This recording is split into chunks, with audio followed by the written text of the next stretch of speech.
So. Aber eben gesagt, ich liebe Nebengeräusche. Ich hoffe, es ist für dich okay. Ja, ähm, jetzt wollen wir mal gucken.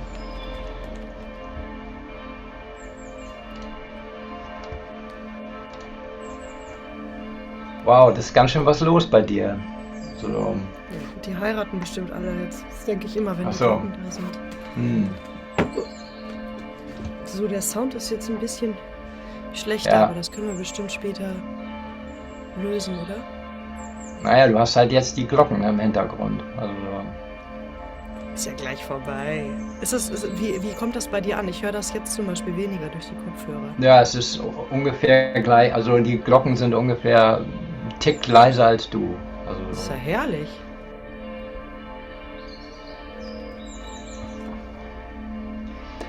ja, meinst Also du, für wir mich haben, ist das herrlich. ja, meinst du, wir haben sind dem Thema Verschmelzung und Autonomie so ein bisschen gerechter geworden jetzt? Ich weiß nicht, ob man das kann, aber du hast es letztens über diese Liebesbilder gesagt, dass Hm, im Grunde man über etwas sprechen möchte und wir können es Verschmelzung nennen. Ich glaube, da taucht auch etwas Unsagbares auf, also wo ja, eigentlich die Worte nicht hinreichen und sich dem irgendwie zu versuchen zu nähern und zu wissen, da gibt es viele Nebengeräusche, da gibt es viele andere Möglichkeiten. hm, ähm, und da gibt es viel Ablenkendes. Das ist ja mega interessant. Also genau da halt zu sagen, okay, wir versuchen es nicht zu definieren und als Erklärung aufzuspießen, oder uns nicht aufzuspielen darin, als wären wir die Profis darin, die jetzt irgendwie wüssten, was Verschmelzung ist, indem wir auf das ja, Wort verweisen, wo man das jetzt in irgendwelchen Theorien oder Büchern gefunden hat. Das kann man ja auch alles machen, das ist auch alles ja, interessant. ja, Aber ich finde es stinklangweilig, sich darauf dann zu einigen und zu glauben, man könnte sich deshalb am Phänomen der Verschmelzung beruhigen. Weil ich glaube, wir können uns am Phänomen der Verschmelzung nicht beruhigen. Ich glaube, dass uns das halt an Stellen regiert, wo wir es nicht wissen. Und deswegen finde ich es ja, viel interessanter, wie wir halt glaube ich auch. vorgehen. Mhm, Also ich mhm, bin keine Expertin darin, mhm. und ich würde auch überhaupt nicht sagen. Deswegen finde ich das so geil, dass das mit dem Unbehagen aufgetreten ist. Ja, ja, Wobei man natürlich erstmal dachte, das haben wir natürlich so nicht gemeint. Oder wir haben nicht gesagt ja, irgendwie, ne, ja, dass Autonomie ja, halt irgendwie, ja, ähm, also dass das irgendwie so ein Gegeneinander wäre von Autonomie ja, oder ein ja, Entweder-Oder, sondern dass sowohl ja, als auch halt das Wichtige ist und dass Verschmelzung nicht heißen muss, komplette Auflösung des anderen. Wir sind halt da von extremen Beispielen gekommen. Aber das Interessante ist ja, dass das aufgetaucht ist und dass darin ja, auch was total Richtiges liegt und dass das so benannt wurde. Also, dass Leute ja, sagen, ich habe das Wort Verschmelzung gehört. Ich höre euch so selbstverständlich, also ich übersetze das jetzt ja, mal, ja, inszeniert ist. Ich habe so selbstverständlich diese Leute da über Verschmelzung reden gehört und ja, kann ich gar nichts mit anfangen oder also das sehe ich sogar, das erlebe ich so nicht. ja, ja, ja, Und ja, dann ist ja interessant, da ist ja eine, eine Autonomiebewegung passiert und die man auch erstmal so stehen lassen muss, finde ich, die auch richtig ist, ähm, davon, was man darin gesehen hat in unserem Gespräch jetzt zum Beispiel. Das ist voll okay, voll gut. So, und wenn ich fand, jemand dann zum Beispiel auch sagt, ich bin hier raus, dann war mein Impuls zu sagen, alles klar, super, mach das, also das nehme ich doch nicht persönlich, das ist doch irgendwie, das ist doch genial, wenn ein Mensch das Nein spürt und nach dem eigenen Nein handelt. Was danach passiert, geht mich nichts mehr an. Und deswegen, das war interessant, du hast ja darauf geantwortet. Ich glaube, dass das auch richtig war. So, ich meine, sonst hättet ihr nicht aufeinander reagiert. ja, Aber ja, ich habe ja, das gesehen und dachte so, okay, Boris, jetzt lass den doch gehen. Also das ist doch, ne? Und das ist dann, also das ist interessant, weil dann habe ich viel über dich nachgedacht und das ist auch alles, ja, ja, interessant, ne? das ist dann auch Ah, meine Kopfzirkulation. So habe mich auch an einem Bild abgearbeitet. Aber interessant ist halt, dass diese Sachen auftreten in einem Raum, in dem, wie gesagt, alle einander nichts schulden. Also Leute, ah, die unsere Videos sehen, schulden uns schon mal gar nichts. ah, Und umgekehrt schulden wir auch Leuten, die unser Video sehen oder kommentieren, nichts. Und jemand wagt sich, eine Frage zu stellen, geht auch ein Risiko dadurch ja, ein. ja, keine Antwort zu bekommen oder eine Antwort zu bekommen, die unbefriedigend ist. Hm. Ähm, und da sind ein paar so kleine Mini-Riskante oder Wagnisse, könnte man sagen. Absolut. Und für mich war total wichtig, zum Beispiel zu spüren für mich, weil ich das früher nicht gut konnte. Ich habe keine Pflicht, Fragen zu beantworten. Ich habe keine Pflicht, mit dir nochmal irgendwie da in das Thema zu gehen. Du hast keine Pflicht, die Fragen meiner Leute zu beantworten. Also das ist alles so klar als okay, hier ist wirklich hier sind keine Schulden. Wir haben keine Schulden Hm. gemacht. Hm, hm, hm. Und mit dem Veröffentlichen eines Videos oder mit dem Beisteuern eines Gesprächs hat man schon mehr gemacht also es gibt halt kein Müssen an diesen Stellen. Hier ist alles freiwillig. Und sich daran immer wieder zu erinnern, hat mir aber dann Laune gemacht. Und jetzt finde ich es interessant, ne, das einzubinden. Wie hast du das Ja, wahrgenommen? ja, also vielschichtig. Also tatsächlich dieser Satz, ähm, Ich ändere mal erstmal, kurz das mit dem Mikro, sorry. ja, mach mal Während du auf, sprichst. Oder ich mache mich auf stumm. ja, okay, jetzt bist du stumm. Okay, das ist natürlich ein ganz komisches Gefühl, aber wir haben jetzt die Glocken mal rausgenommen. Genau. Ähm, Erstmal fand ich es auch sehr interessant, die Kommentare, ähm, weil die ja stark in Richtung gingen Verschmelzung als Vereinnahmung und Absorption. Das hat der eine Kommentator ja auch so geschrieben.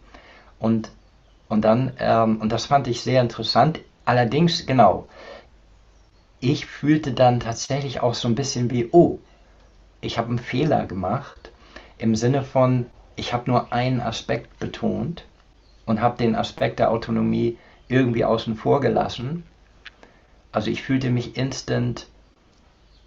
ich fühlte mich kritisiert tatsächlich, ja, und dachte auch, oh, da ist tatsächlich, da habe ich auch was, da war ich nicht vollständig, also ich habe so einen Anspruch an Vollständigkeit gemerkt und aber auch ein Interesse und dachte, oh, das ist ja gut, dass das reinkommt in dieser Thematik, ja, das ist ja in diesem in dieser Thematik von Verschmelzung ist ja sofort das Thema der Vereinnahmung, der Übergriffigkeit und so weiter, der Auflösung, des Sterbens, ist ja alles drinne. Aber der Punkt, wo er sagte, da bin ich raus. An dieser Stelle bin ich raus. Da, das, da, das bin ich angesprungen an der Stelle. Ja, weil da bin ich raus, ist so, ja, da breche ich den Kontakt ab. Ne? Das habe ich sozusagen gelesen an der Stelle. Da, wo du sagst, ja wunderbar, da habe ich gesagt, oh, das ist aber echt schade. Lass uns doch noch mal darüber reden. Er hat ja dann noch geantwortet. Das war ja toll. Ist ja nicht so, er war ja doch nicht raus in dem Sinne. Und ich habe dann auch tatsächlich eventuell das auch nicht richtig verstanden, weil ich nicht genau verstanden habe, an welcher Stelle ist er raus. Ist er raus beim Thema Vereinnahmung, beim Thema Absorption, oder ist er raus in dem Moment, wo man denkt, dass Verschmelzung das genau bedeutet. Ja?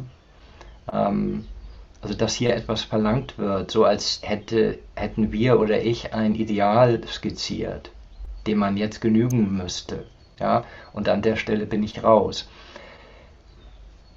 Bedanke mich, genau, und er schrieb, er bedanke mich jedoch für einen interessanten Dialog und wünsche weiterhin inspirierende Entdeckungsreisen. Das klang endgültig, genau. Es hatte was Endgültiges und da merke ich, das ist für mich tatsächlich ein Moment, an dem Punkt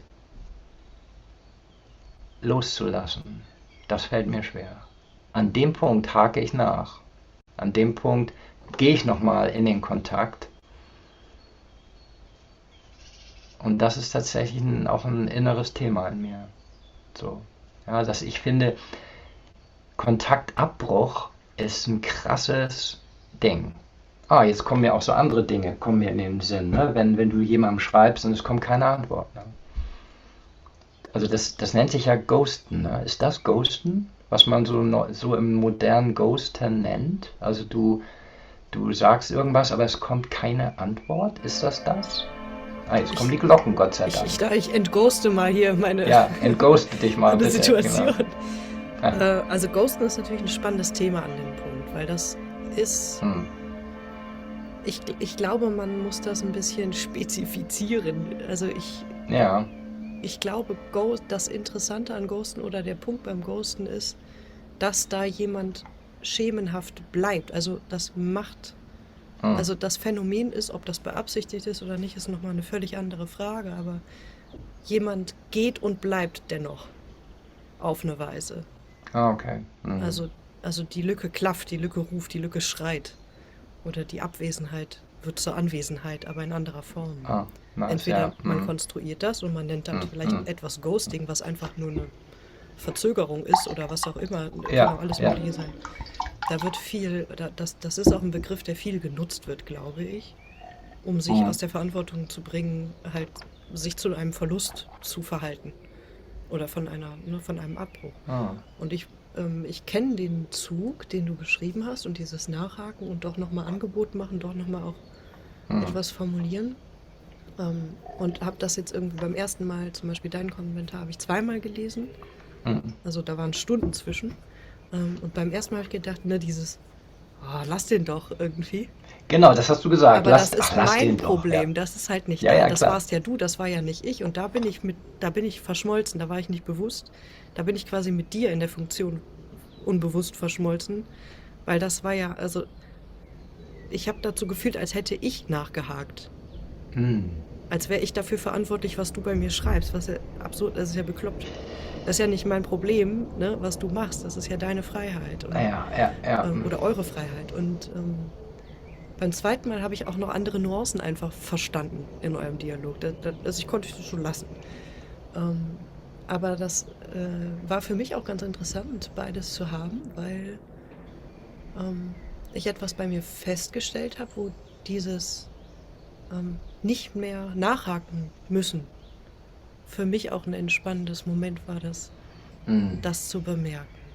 Also einfach zu bemerken, ähm, dass da ein Kontrast bei mir offenbar entstanden ist von früher dem stärkeren, also ich bin nicht sicher, was so in anderen Situationen vielleicht passiert wäre, aber ähm, man könnte sagen, ich hätte mir da selber einen Köder legen können, den ich Hm. nicht geschluckt habe.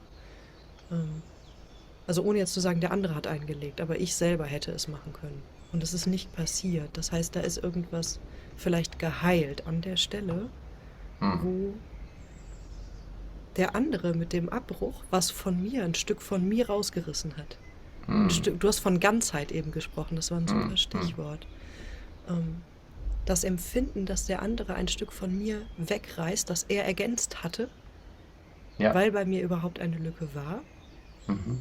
Und da ist die Grenze eben nicht diese Haut, die auch geschlossen ist natürlich, die mich umgibt, sondern da ist es eben aufgebrochen sein, Wunde, was auch immer, das alles, was wir nicht wahrhaben wollen. Und da ist das wunderbar, wenn solche Situationen passieren und jemand Absolut. bricht ab, an der Stelle, die für uns so gerade noch verkraftbar ist, dass wir in der Lage sind, sie zu flicken.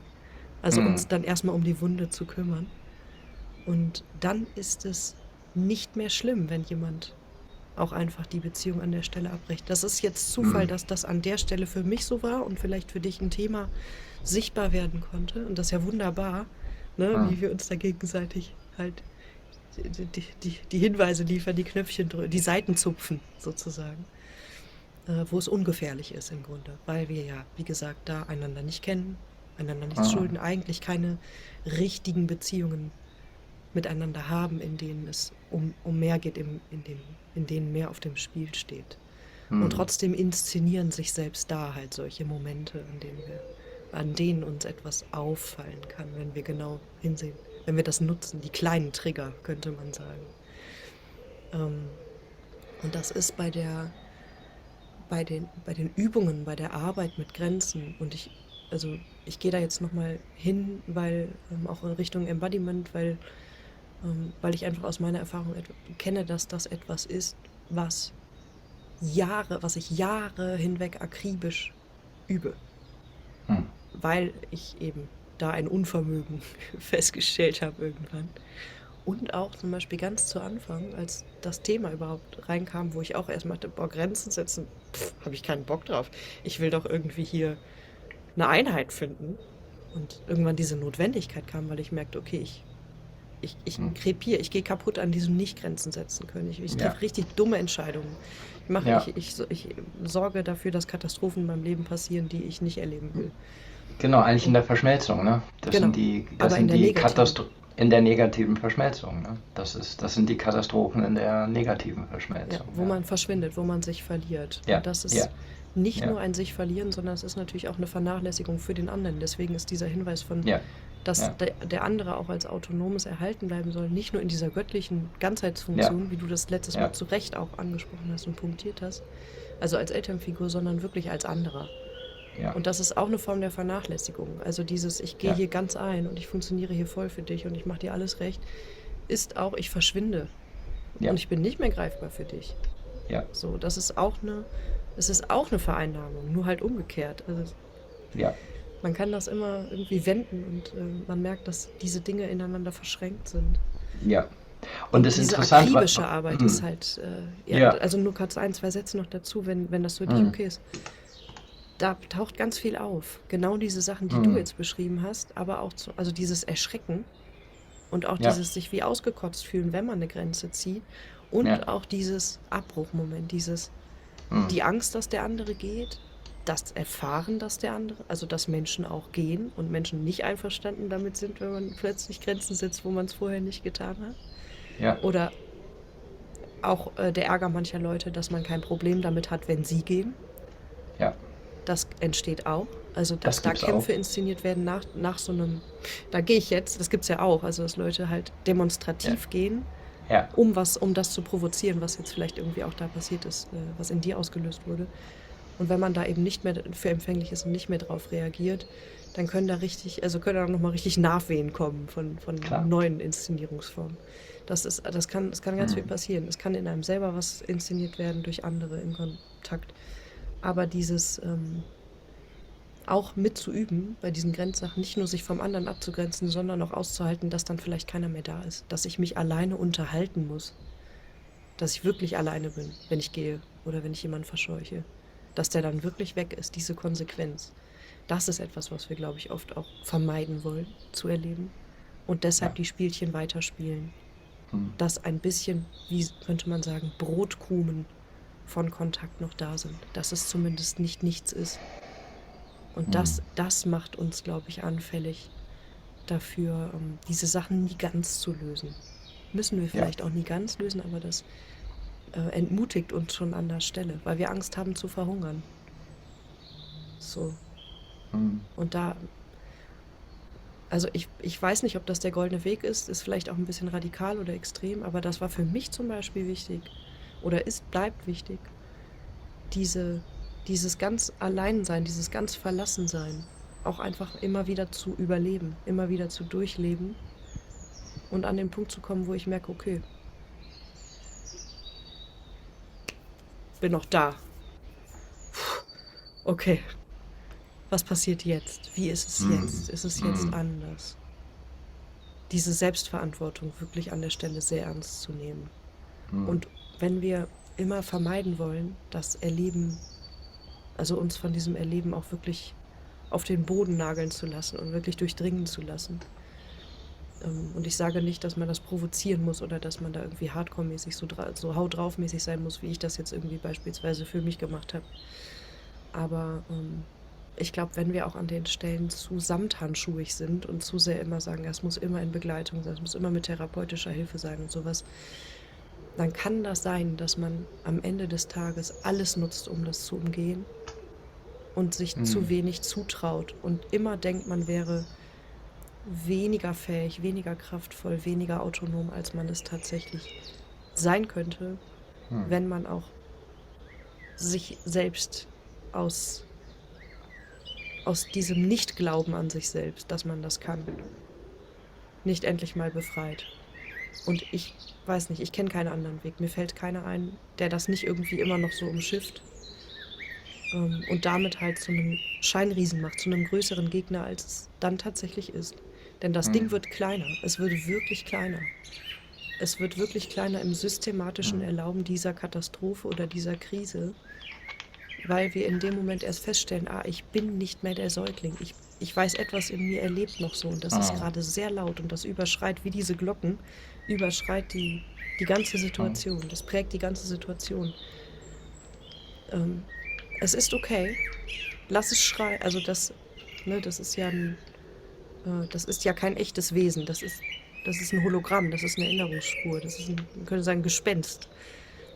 hm, Ähm, Das zu integrieren heißt, ich muss es nicht überwinden, ich muss es nicht bezwingen, ich muss es nicht umgehen.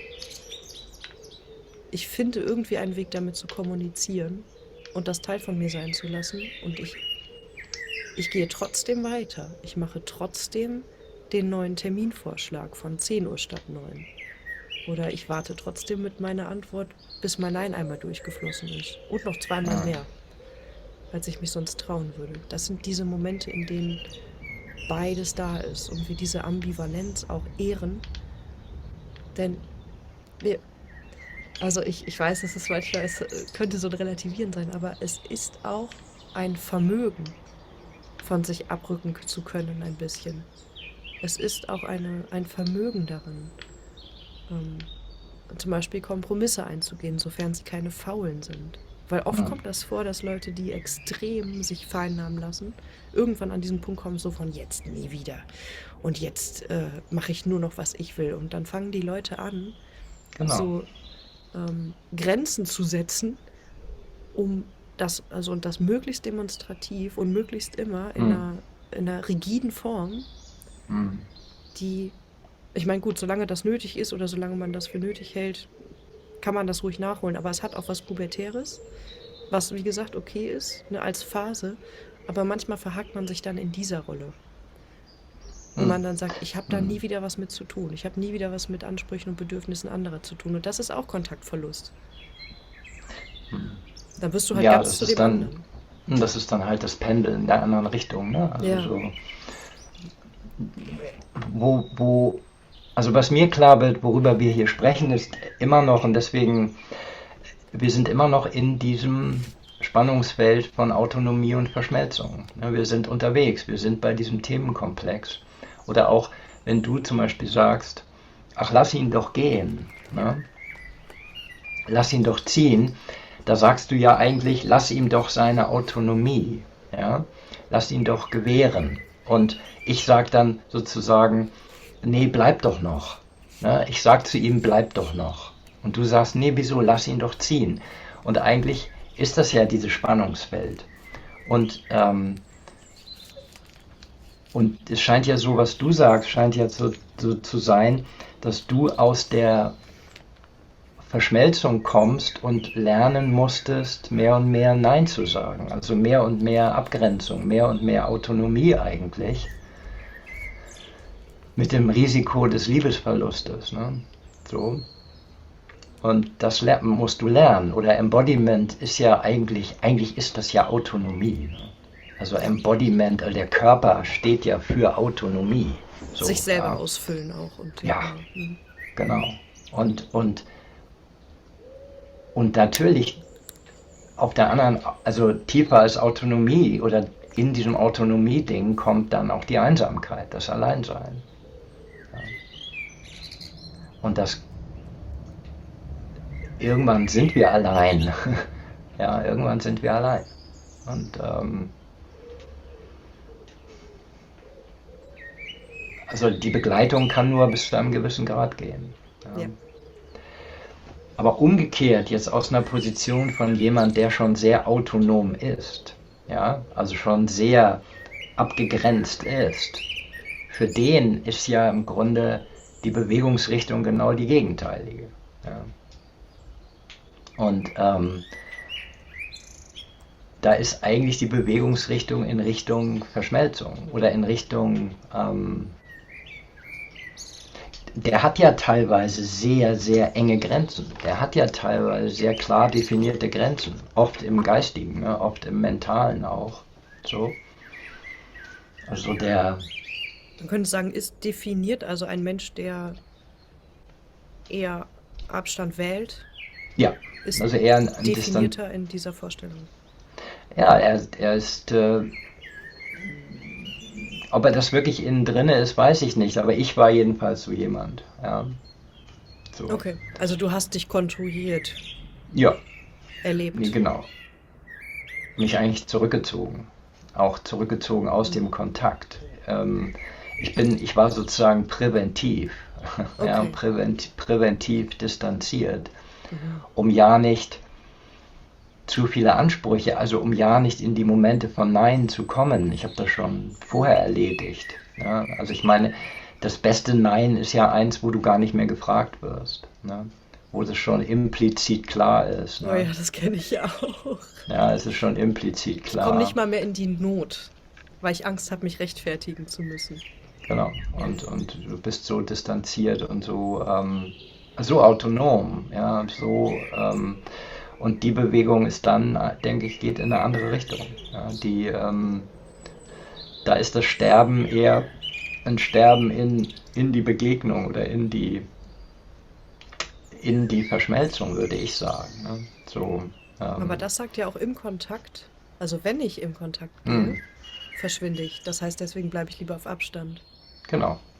Ja, Und dann wäre es vielleicht auch für den Menschen interessant, die Erfahrung zu machen, in einer Begegnung wirklich die Kontrolle zu haben. Weil das ist ja, das wird ja für unmöglich erklärt. Das ist ja, sobald Kontakt da ist, dann ist Überschwemmung.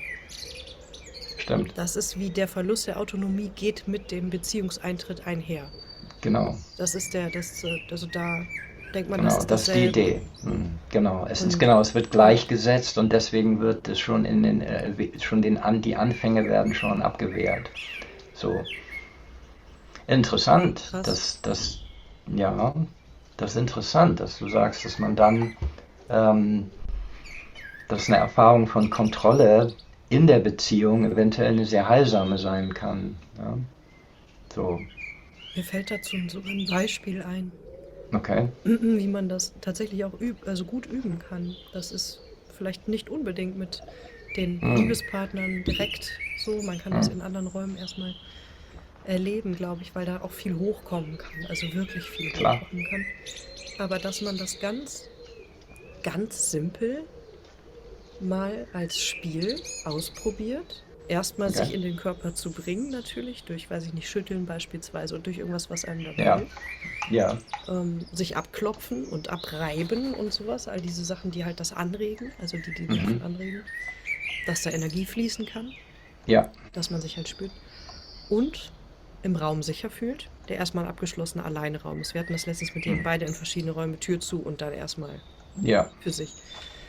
Aber dann den Kontakt wirklich mal so minutiös abwechselnd aufbaut, indem man sagt, okay, jetzt bist du, also es ist eine klassische Übung, jetzt bist du der Mensch, der entscheiden kann, wie weit der andere von dir entfernt sein soll. Hm. Und der andere macht, sofern er das selber will, also ne, der kommt nicht so nah, wenn er nicht nah kommen will, aber er geht weg, wenn der andere das will. Und dann sagt der eine zum anderen einen Schritt zurück oder einen halben und dann wieder einen Schritt vor. Hm. Und der ganze Körper lernt, es gibt die Möglichkeit, dass es sicher ist, weil ich hier einmal bestimmen darf. Der andere ist, also ist, die Möglichkeit, das Potenzial des anderen übergriffig zu sein, ist runterreguliert, weil es halt eine elaborierte Ja. Situation ist, ein Schutzraum, in Hm. dem man das vereinbart hat. Mhm. Und das macht man so lange, bis es langweilig wird. Ganz stumpf. Mhm. So, und der Mhm. andere erlebt sich auch im Reagieren. Das ist auch spannend, das dem anderen zu schenken. Und zu gucken, was macht das denn mit mir, wenn ich hier weggeschickt werde. Super interessant. Das Mhm. kann gehen geh aus der Tür raus.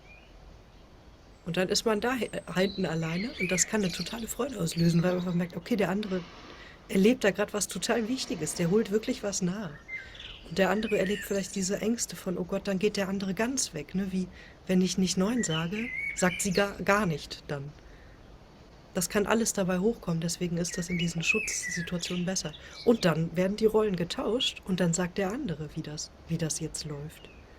Und dann sind eigentlich erst unsere Körper, unsere Nervensysteme, unsere ganzen Systeme in der Voraussetzung, also rein körperlich wirklich oder instinkthaft, Hm. sind wir dann erst in der Lage, Kontakt wirklich zu wollen. Und das ist so krass, was dann passiert, wenn man sich so aufeinander eingepegelt hat, wie dann nicht mehr gedacht werden muss und die Tanzbewegung und die Annäherungs- und Distanzierungsbewegung Hm. auf eine Weise wirklich elegant und intelligent abläuft, ohne ein Wort, ohne einen Gedanken. Gewaltlos. Das gibt es wirklich, das kann es wirklich geben, Ja. aber es braucht, dass das körperlich geübt wird und so oft, bis es langweilig ist. Das ist wirklich der Punkt. Es ist stoisch. Es ist auf eine Weise wirklich zu sagen, das machen wir jetzt, auch wenn wir uns dumm dabei vorkommen und auch wenn wir glauben, es besser zu wissen.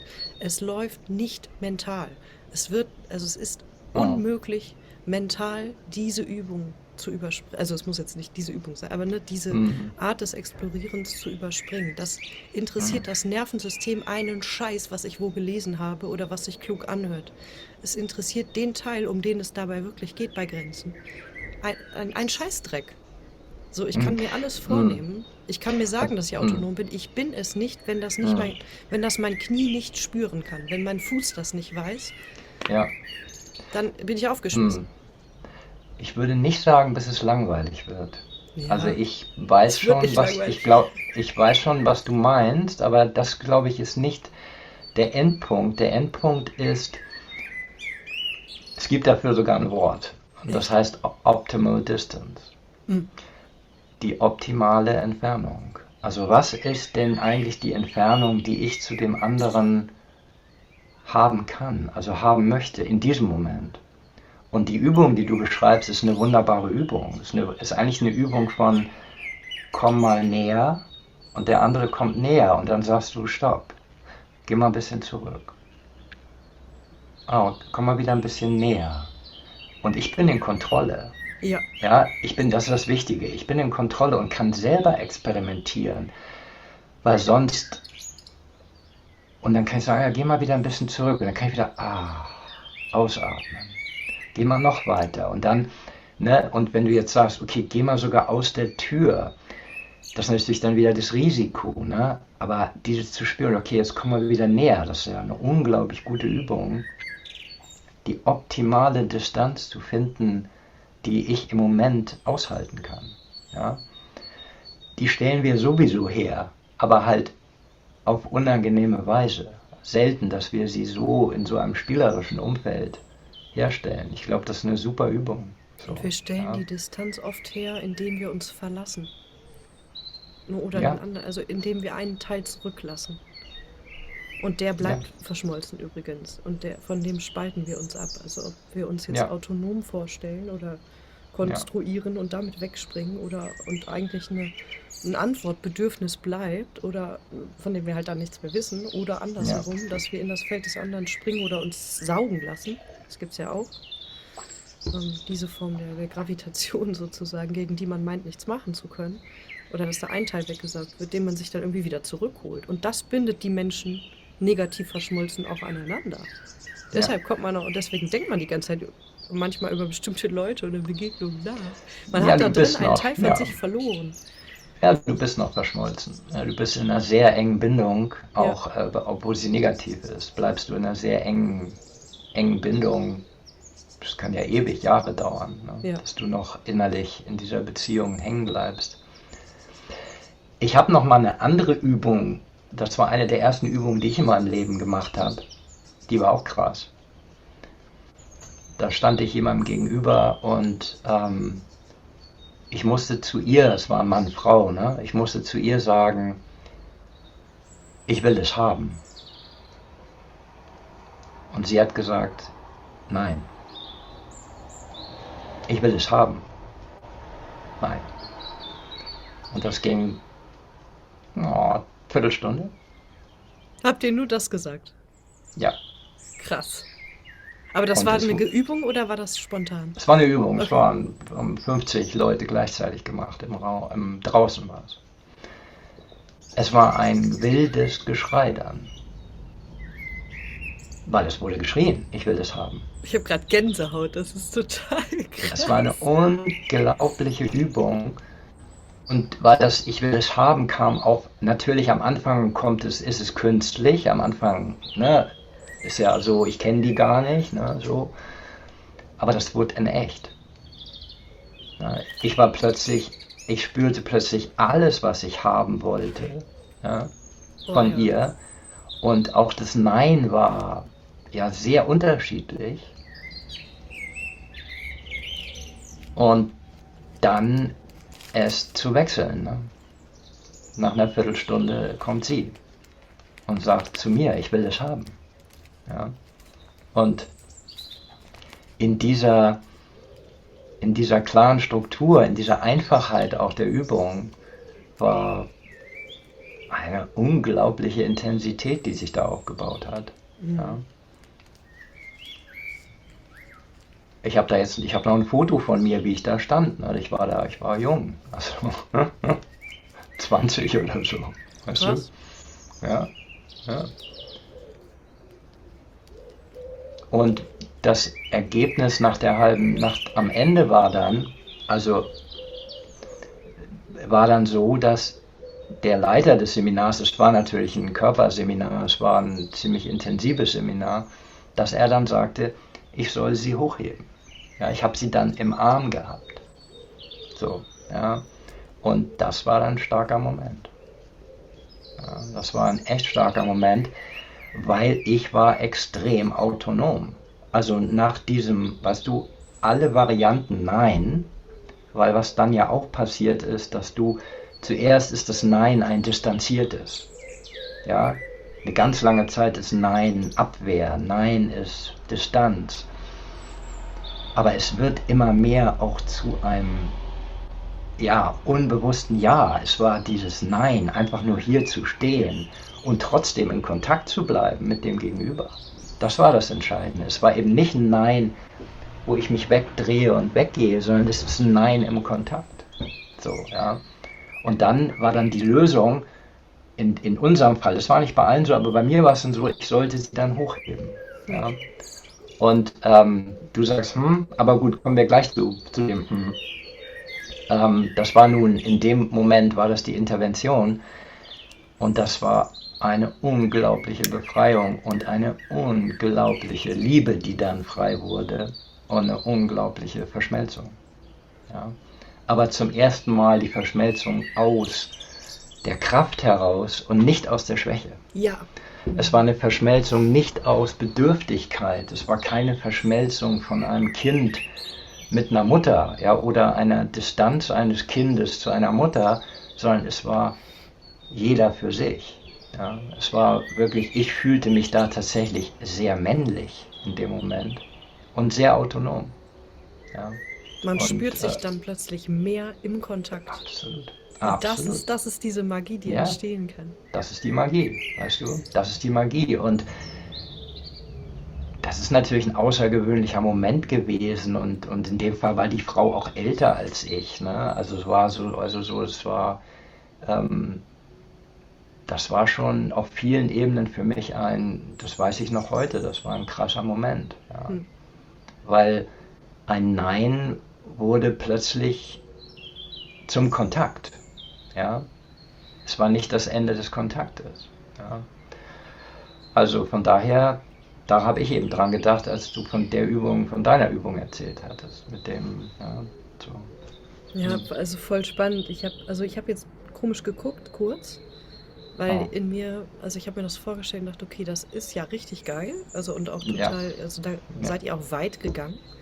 So. ja, ja, Aber das ist natürlich Level 5000 für einen Menschen, der erstmal die Erfahrung machen muss, dass das eigene Nein eine Wirkung hat. Also ja, das war der Punkt. Ich glaube, ich war noch quasi in dem anderen Setting. oder Okay. in der anderen Ja, ja, ja. Situiertheit, Ich verstehe. wo das erstmal nachgebaut werden muss. Und von da aus kann man dann halt natürlich diese Sachen auch noch, also sind auch noch ausprobierbar. Ich meine, das sind Räume, in denen Mhm. wir einen Schutzraum bilden und gleichzeitig muss die Selbstverantwortung bestehen bleiben, sonst machst du da scheiß Erfahrungen nochmal, ne? Weil du dich darauf Mhm. verlässt, hier ist alles sicher. Du musst trotzdem bei dir bleiben, auch in diesen Räumen, wo jemand was Ja. anleitet. Das ist super zentral. Und Mhm. also ich habe es Verstehe. auch in Mhm. diesen Räumen, wo man sich dann später wirklich in den Arm liegt, weil sich Formen von Liebe und Zutrauen freischalten, die man halt nicht kannte, es als extrem heilsam und hilfreich erlebt, selbst in diesen Räumen das unnötige Nein oder die unnötige Angst mit hineinzuziehen, wenn sie kommt und sie Absolut. gerade da Absolut. anzubringen, Absolut. Ja. die Abgrenzung. Das ist mir aufgefallen bei den Seminaren, wo ich war, also die ich als sehr heilsam empfunden habe, dass da immer auch mindestens ein paar Leute, vielleicht weniger, aber ein paar Leute da waren, die gesagt haben, nee, ich will hier nicht, ich will diese Übung nicht machen, ich will Ja. jetzt mit euch nichts zu tun haben und nicht auf dieses Gruppenkuscheln, was ja dann Ja. einlädt, Ja. reinfallen und sagen, ich muss das Mhm. jetzt optimal erleben und das ist jetzt hier so choreografiert, sondern dass die Leute das so ernst nehmen, dass sie sagen, es muss ganz klar, also es muss glasklar sein, dass ich mit meinem Nein mindestens genauso viel wert bin wie mit meinem Ja und mindestens so Ja. erwünscht bin, wenn nicht mehr. Und erst dann kommt das und jeder hat da einen Mhm. anderen Startpunkt. Und da kann man halt auch mal einen Fehlstart machen, dass man halt sagt, oh geil, jetzt so ein bisschen kündigt sich das an, jetzt renne ich in die Verschmelzung mit der Gruppe. Und das gerade nicht zu machen, das ist halt krass. Und da, ja, das sind Mhm. Explorationsräume, klar. Aber da kann man halt ebenso auch schwierige Erfahrungen machen. Ne? Also man darf sich da oder man muss gucken, dass man eine Waage findet zwischen diesem, ich verlasse mich da jetzt drauf oder ich lasse mich hier drauf ein oder ich vertraue dem, gebe mich hin sozusagen diesem Moment. Und Hingabe ist Ja. natürlich auch nochmal ein abgefahrenes und schwieriges Wort, aber oder ein Ja.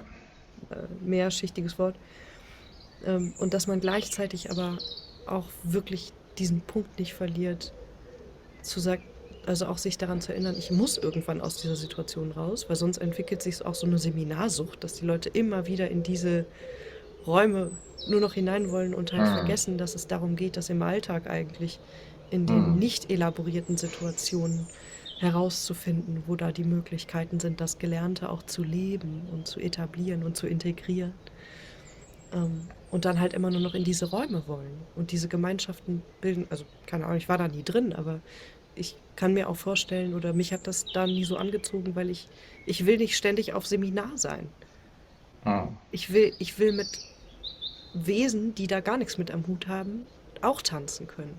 Oder gerade mit denen tanzen können. Deswegen gehe ich ja lernen, damit ich da nicht mehr Mhm. hin muss. Und das sind, glaube ich, die guten Seminare oder das sind die guten Erfahrungen, sag ich mal, mit welchen Seminaren auch immer oder mit welchen Methoden auch immer, Übungen, wo man dann auch satt ist. Also wo man dann irgendwann auch den Absprung schafft und sagt, okay, das meine ich mit, Mhm. bis es langweilig wird. Es ist niemals langweilig, so, und es ist eigentlich immer zu kurz. Und man muss das auch nicht in die Ewigkeit irgendwie exerzieren, aber schon diesen Punkt finde ich wichtig, wo man sagt, okay, ich glaube, ich habe es jetzt hier geschnallt, worum es hier geht und ich kann das jetzt für mich ich kann jetzt woanders hingehen. Mhm. Was auch nach Therapien wichtig ist oder in Therapien, glaube ich, dass man nicht immer Patient bleibt. Aber dieser Punkt der Sättigung, dass der gesucht wird, ist gleichzeitig auch eine gute, selbstverantwortliche Sache, wo man sagt, okay, ich brauche schon irgendwas. Die Frage ist, ob man es halt immer in der gleichen Sache finden kann oder ob andere Sachen vielleicht hilfreicher sein können. Das ist eine Mhm. aufgefächerte Suche natürlich, ne? Das weiß niemand für dich, wie sich das bei dir kartografiert, wie sich das bei mir kartografiert. Ja. Und da ist der Ja. Austausch cool, da ist der Disziplinstreit absoluter Nonsens, weil es kann sein, dass du einmal eine Hilfe im Zen findest oder in etwas, was du sonst noch so gefunden hast, oder im Tanz oder in einer Situation, die überhaupt nicht so ist. Mhm. Und ja, dass man da irgendwie denkt, die eigene Methode oder der eigene Weg ist repräsentativ für alle oder das eigene Erleben ist repräsentativ für alle, ist ein Empfinden, wo ich eben schon irgendwie eigentlich drauf kommen wollte.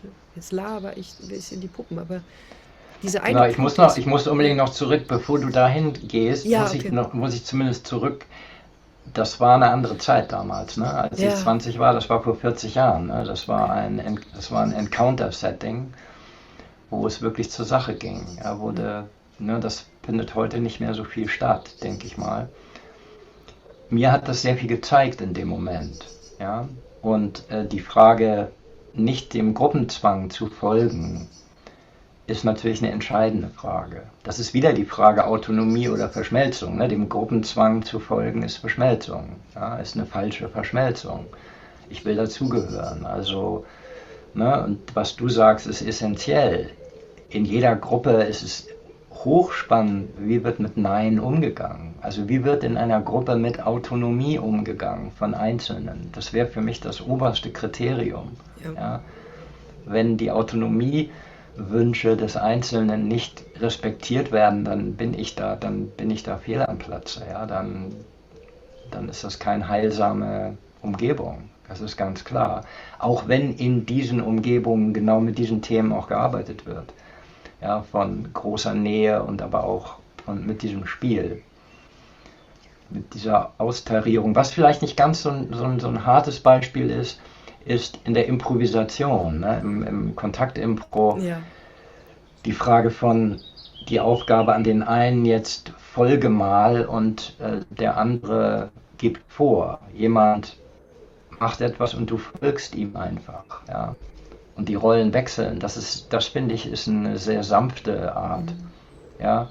Ich folge, ich führe. Einer führt, einer folgt.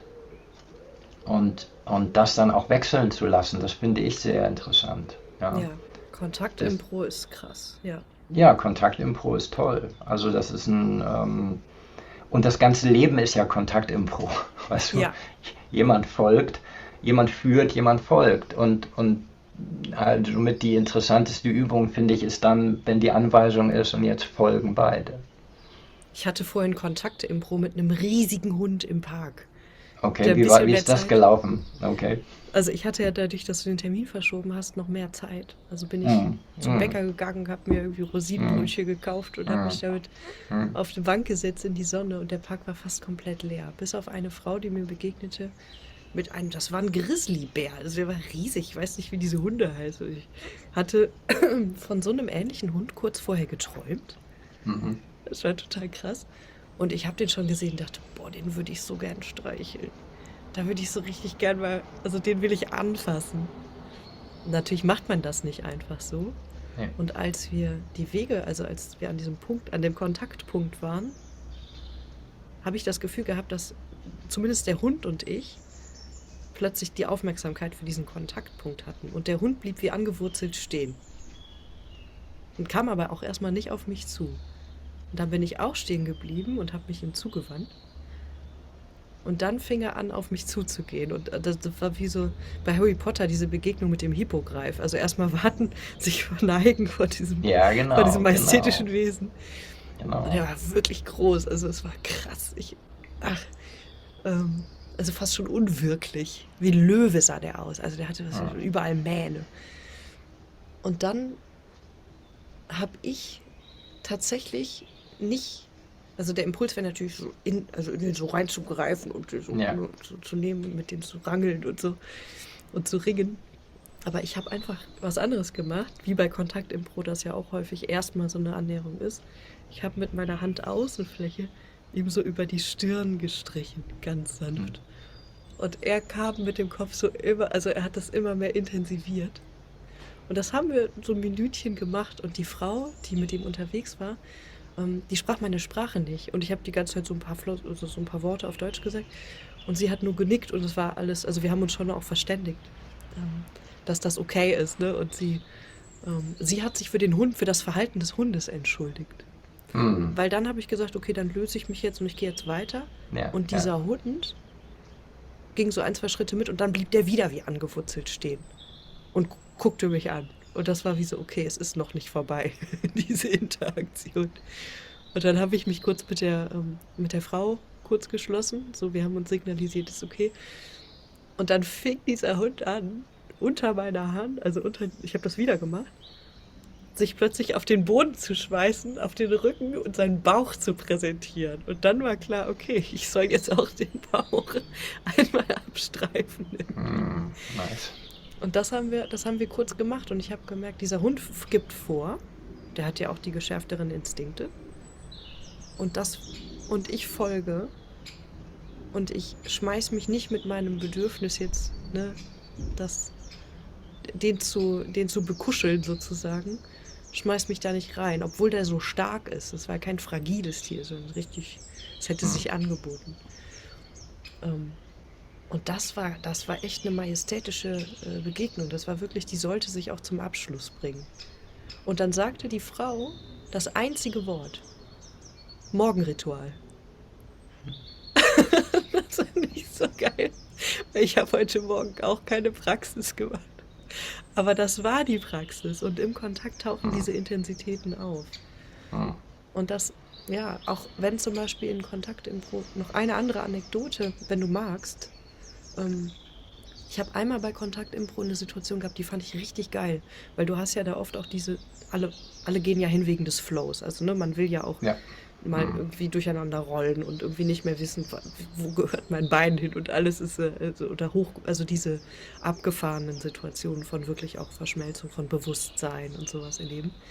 Und einmal hatte ich einen Tanz mit einer Frau, der sich aus diesem Knäuel ergab oder aus diesem Gefühl, aus dieser Wolke von Menschen. Ähm, Da hat sie plötzlich einen total abgefahrenen, fast wie schamanischen Tanz mit mir angefangen, in dem sie das Nein getanzt hat mit mir. Da haben wir das Nein reingeholt. Dieses Nein, wir berühren uns gerade nicht. Das fand ich total geil. Das werde ich nicht vergessen, weil das war nicht tabu natürlich. Das ist ja Teil des Raumangebots und Teil der Sache. Aber da haben wir das mal richtig durchexerziert, neben dem Ganzen dieses andere reinzubringen, das mit einzuschließen, das zu integrieren, wirklich uns voneinander abzuwenden und das aber auch zu halten, also das Nein zu formulieren miteinander und das Nein zu tanzen, das Nein zu feiern. Das war auch cool. Cool. Also weil das war Nice. nicht nötig, sondern das war wirklich so, ja, dass in dem Nein man genauso antworten kann.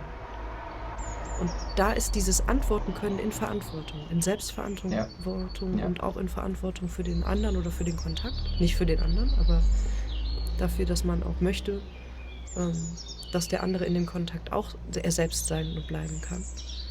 Dafür habe ich auch einen Teil Verantwortung. Und zwar für den Teil, wo wir gemeinsam das teilen. Nicht für mehr. Da gibt es einen Punkt, wo meine Verantwortlichkeit aufhört. Das ist auch wichtig. Aber es ist ein Scharnier. Also es ist erstmal manchmal nicht auf den ersten Blick klar. Und da ist es interessant zu gucken, uns auszuprobieren und diesen Zwischenraum zu erkunden. Die Erkundung des anderen ist also nicht, dass ich dich durchleuchte. Deine Frau hat das beim letzten Mal gesagt. Oder hast du von deiner Frau erzählt, dass sie das gesagt hat? Das finde ich auch so cool. Man könnte auch sagen, oder man könnte auch die Frage stellen, ob es sich auch so denken lässt, die Erkundung des anderen, nicht der Person andere, sondern das andere. Ja. Das, was wir beide jeweils nicht sind, sondern das, was zwischen uns auftaucht, wenn wir selber sein und bleiben, aber ein drittes, was wir erschaffen. Das wird erkundet. Genau, der interpersonelle Raum. Ja. Der zwischenpersonelle Raum. Ja. Oder das Medium. Ja. Ja, das ist die eigentliche Erkundung. Genau. Und mehr geht auch nicht. Und das ist der Moment, wo uns klar wird oder klar bleiben muss oder uns erst klar werden kann. So wie ich die Situation erlebe, erlebst du sie nicht. Und so wie ich Situationen generell erlebe, erleben andere sie nicht. Und das war auch das Coole an den Kommentaren. Also zu sagen, krass, wie unterschiedlich es sein kann. Stimmt. Irritation ist sehr gut an der Stelle, weil Ja. wir darauf aufmerksam werden. Und das ist auch kränkend, das ist auch schwierig auszuhalten, aber ich bin mit meiner Wahrnehmung schon auch in meinem eigenen Universum und ich bin damit alleine. Alle anderen Menschen erleben es anders. Die haben mein Wort anders gehört. Ja. Das macht alles spannend, aber es ist auch hart. Und da äußert sich, glaube ich, der Verschmelzungswunsch, der uns nicht bewusst ist, Stimmt. Ja, dass wir denken, dadurch, dass wir uns verstehen, verstehen wir auch den anderen. Das ist nicht automatisch oder es ist gar nicht so. Nee, Sondern das wird offenbar dass wir aus unserer Haut am Ende des Tages, egal wie sehr wir manipulieren, analysieren, ne, Geschichten machen, Übungen machen, wir kommen aus unserer verdammten Haut nicht raus. Wir müssen uns ertragen. Wir müssen am Ende des Tages, können wir nur uns selbst nicht verlassen.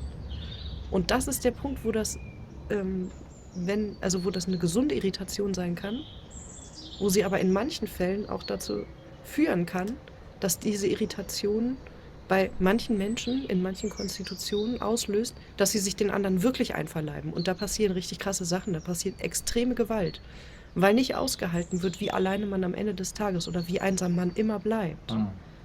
Und wir haben nicht die Chance, uns das zu nehmen, diesen Schmerz. Wir haben aber die Chance, es ein bisschen abzumildern im intersubjektiven Raum, im Medium, im Miteinander. Mehr können wir nicht tun. Das klingt wie eine große Enttäuschung. Wir können einander nicht erlösen. Aber es ist die große Möglichkeit. Und auch analysieren ist Gewalt. Das ist auch eine Form von Übergriff. Also Ja, stimmt. wenn Leute einen auch so analysieren, ne, unter die Videos schreiben, du brauchst jetzt das und das oder probier doch mal die Therapie und das ist nicht erfragt. Also der ungebetene Ratschlag ist Ja. auch ein Übergriff, ist auch eine Vereinnahmung, weil der andere denkt, was mir geholfen hat, hilft dem anderen auch. Das kann jedem passieren. Mir passiert das, allen passiert das. Und das ist, glaube ich, auch interessant, sich das anzugucken. Und ja, manchmal ist man übermütig, manchmal ist man so begeistert von etwas, dass man sagt, das hilft allen. Das ist die Weltformel. Und es ist gut, den Vorschlag zu machen. Aber irgendwann, also braucht man das, glaube ich, dass einen das kränkt oder dass man davon ein bisschen gekränkt wird auf eine gesunde Art, dass andere das nicht annehmen. Dass das okay ist. Und dadurch verliert die eigene Erfahrung nicht an Bedeutung, nicht an Kraft. Das wird nicht irreal dadurch. Ich glaube, das ist auch wichtig. Deswegen brauchen wir auch manchmal die Ablehnung. Weil wir dann erst spüren können, okay, ich bin gar quasi selbstsuffizient. Ich kann, also meine Welt kann überleben. Auch wenn ich sie nicht im Spiegel des anderen Ja sehe. Weißt du, was ich meine? Das müssen wir ständig üben. Ständig. Ja, Da gibt es auch, da sind Experten manchmal die größten Idioten. Im realen Kontakt, wo sie nicht die Absolut. Experten spielen dürfen. Oder müssten. Das ist abgefahren. Du kannst noch so viel wissen. Die Frage ist, kannst du aushalten, dass der andere Nein sagt? Ja, Oder du selbst? Oder ja. Genau. Das hattest du letztes Mal, das habe ich auch so vielleicht so. Die größere Gefahr ist vielleicht das Ja. ja, das ist die größte. Ja, je nachdem. Ja, das ist genau. Das genau. Genau. Hey, gut. Dann glaube ich, ich finde, dass wir uns diesem Thema jetzt wirklich gut genähert haben. Und das, Wir haben was rausgeklopft hier. wir haben uns, ja. Bist du zufrieden mit, also hast du noch irgendein ein Bedürfnis?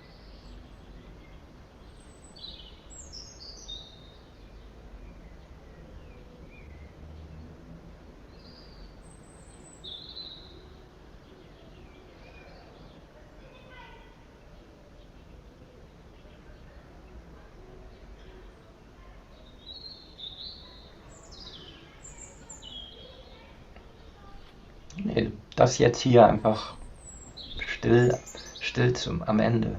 Ne?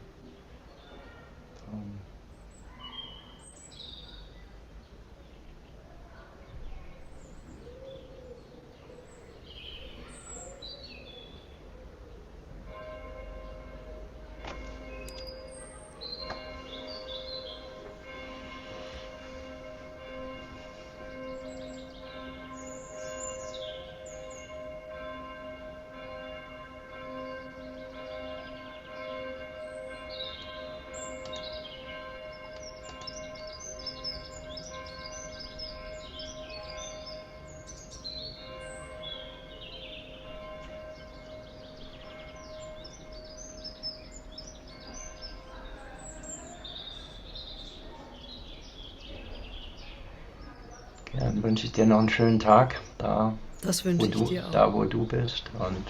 Und da, wo du bist. Genau. Ich danke dir von Herzen. Das war krass.